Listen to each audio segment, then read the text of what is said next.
कौन कौन सी मिस्टेक हम करते हैं जो हमको अवॉइड करनी है। मतलब सबसे पहले क्या है ना कि फालतू में ना 10-10 लोगों से बातें मत करा करो कि भाई मेरा जो जो मेन टाइम है वो मेरा फोन पे बातें करने में ही जा रहा है, क्योंकि उससे मैं बताता हूँ होता क्या है। 5 लोग 5 तरीके की बातें करते हैं। अब आपके किसी फ्रेंड का मान लो आधा सिलेबस हुआ आधा नहीं हुआ, लेकिन वो आपके सामने मान लो होशियारी मार रहा हो तो कि मेरे 4 रिवीजन हो गए, आपको तो डिमोटिवेशन दे दिया उसने। ये चीजें होती हैं। इसीलिए ना अपना जो एक्सपोजर है वो लिमिट कर दो जब तक एग्जाम आपकी चल रही है।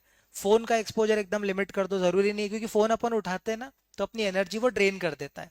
तो आपको क्या करना है, सबसे पहले ऐसी कोई काम नहीं करना है जो आपकी एनर्जी को ड्रेन करता हो। मतलब जब आप ब्रेक भी ले रहे हो ना तो ब्रेक में या तो आप नैप ले लो, सो जाओ थोड़ी देर। अगर और नैप का मतलब 20-25 मिनट आधा घंटा होता है, नैप का मतलब 3-4 घंटे नहीं होता है, ये याद रखना। तो अगर आप सो भी रहे हो तो आपका माइंड रिलैक्स हो गया, या आप आंखें बंद करके बैठ गए, या नॉर्मल पंखा ताड़ रहे हो बैठे बैठे।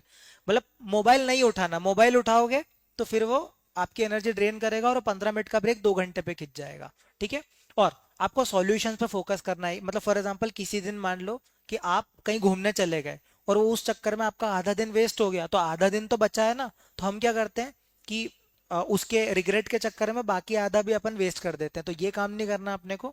और पॉजिटिव रहना है यार। मतलब ये मोटिवेशनल तो ठीक है, वो तो फालतू चीज है, लेकिन पॉजिटिव रहने का मतलब है मेरे को ये चीज करनी है, तो जब तक टारगेट कंप्लीट नहीं होगा हम सोएंगे नहीं। तो जैसे वो प्लान किया ना मैंने, इसीलिए मैंने बताया था वो प्लान कि अगर 6 घंटे एक चैप्टर, फिर 2 घंटे दूसरा चैप्टर, 4 घंटे तीसरा चैप्टर, तो आपको वो लंच तक इतना कंप्लीट हो जाना चाहिए, इवनिंग स्नैक्स तक इतना कंप्लीट हो जाना चाहिए, डिनर के पहले इतना कंप्लीट हो जाना चाहिए। वो फिक्स होना चाहिए आपका, ये बोला था। उसके बाद मोबाइल यूजेज कम करो, सोशल मीडिया वगैरह सब कम कर दो। नहीं तो क्या होगा कि वो नेगेटिविटी फैलाता है बिना बात के। सारे डिस्ट्रैक्शंस को ब्लॉक कर दो, समझ आ गया किसको ब्लॉक करने की बात चल रही है। उनको ब्लॉक कर दो, ये लिखा हुआ है। और इसके अलावा मैं इतना बोल रहा हूँ, देखो स्टडी आवर्स को बढ़ाने पड़ेंगे। कम से कम 15 से 16 घंटे तो बैठना ही पड़ेगा। बैठने की बात कर रहा हूँ, इफेक्टिव नहीं, इफेक्टिव तो कोई नहीं कर सकता। 15-16 घंटे बैठोगे तो जाके 12-13 घंटे ठीक से इफेक्टिव स्टडी आएगी। उतना तो बैठना ही पड़ेगा, क्योंकि अभी टाइम नहीं है, इतना हर आपका बचा हुआ है ना। स्टडी शेड्यूल जो है वो अलाइन होना चाहिए आपकी एक्टिविटी से। इसका ये मतलब है कि मैंने सोचा बहुत है लेकिन अचीव कुछ नहीं हो रहा है, ऐसा कुछ नहीं होना चाहिए। अगर मैंने अचीव किया है तो उसका मान लो 80-90% अचीव हो रहा है, 10-15% का वेरिएशन चलता है। लेकिन इतना भी नहीं होना चाहिए कि मैंने सोचे थे 3 चैप्टर हुआ एक भी नहीं, ये चीज नहीं होनी चाहिए। और कंसिस्टेंसी वगैरह मेंटेन करके रखो। ब्रेक्स जो है उसको ऑप्टिमाइज इफिशिएंटली करना है, वो मैंने बता दिया कि ब्रेक्स जो है वो ज्यादा मत लो।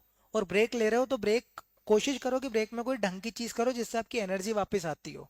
और जो आपका ब्रेक है ना खाना खाने का, और मान लो अगर मान लो आप टहलने भी निकल गए तो रिवीजन वीडियो सुनते सुनते जाया करो, ऐसे आराम से, अभी टाइम नहीं होता अपने पास। ठीक है। और बस यही था, वो एक्टिविटी करो जिससे आपका माइंड रिलैक्स होता हो। अनप्रोडक्टिव टाइम को आप क्या कर सकते हो, मान लो नींद नहीं आ रही है तो लेटे लेटे आप रिवीजन वीडियो चला रहे हो, रिवीजन वीडियो जब तक आपके दिमाग में जा रहा है, जब तक सो नहीं गए जब तक आप वो देख ही रहे हो। आपको लग रहा है ये क्या बोल रहे हो, करना पड़ता है भाई, ये अनरियलिस्टिक नहीं है, रियलिस्टिक है, ऐसे ही करना पड़ता है।